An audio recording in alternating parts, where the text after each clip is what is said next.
Long ago, in the heart of the African savannah, there was a village that lived in darkness.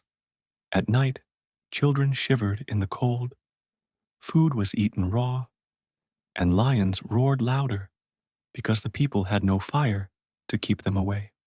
One night, the elders gathered under the moon. Their voices were heavy with worry. Without fire, we will perish. The village was silent until a young hunter named Kamau stepped forward. His voice was strong. I will go. I will bring fire to my people. At his side, a wise girl named Achieng rose and said, I will go too, for I know the secret paths of the forest, and courage needs wisdom beside it. The people cheered, though their hearts trembled. At dawn, Kamau and Achieng left the village. Drums echoed as they disappeared into the forest. They crossed rivers filled with crocodiles, climbed rocky cliffs, and marched for days. The animals of the wild, monkeys, gazelles, even snakes, watched them in silence, as if they knew the two carried the hope of their people.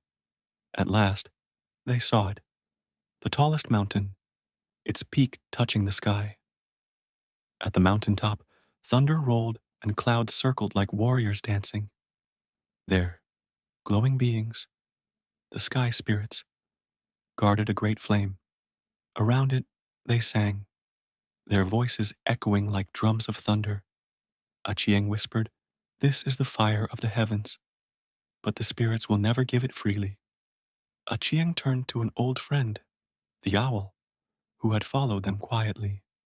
She spoke the language of birds, and the owl flew screeching into the storm.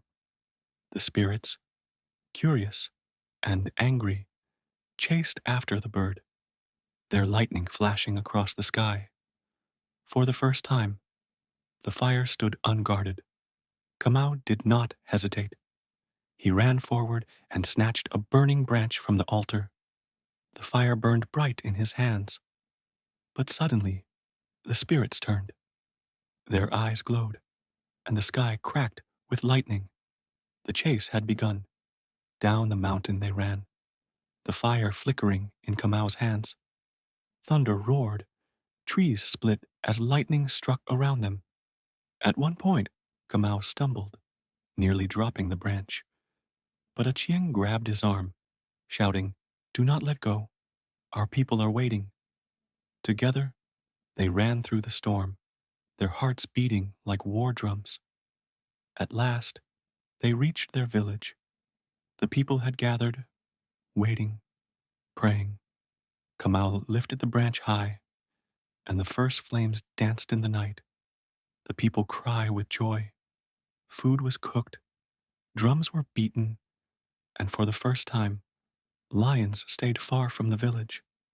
Fire had come to the people, but the sky spirits were furious. Dark clouds gathered, and heavy rain poured down. Lightning struck near the village. Yet the people shielded their fire, feeding it with dry wood, singing and dancing around it. The elders raised their hands to the sky and declared, This fire belongs to humankind now. You may send storms, but you cannot take it back. And the spirits retreated into the clouds.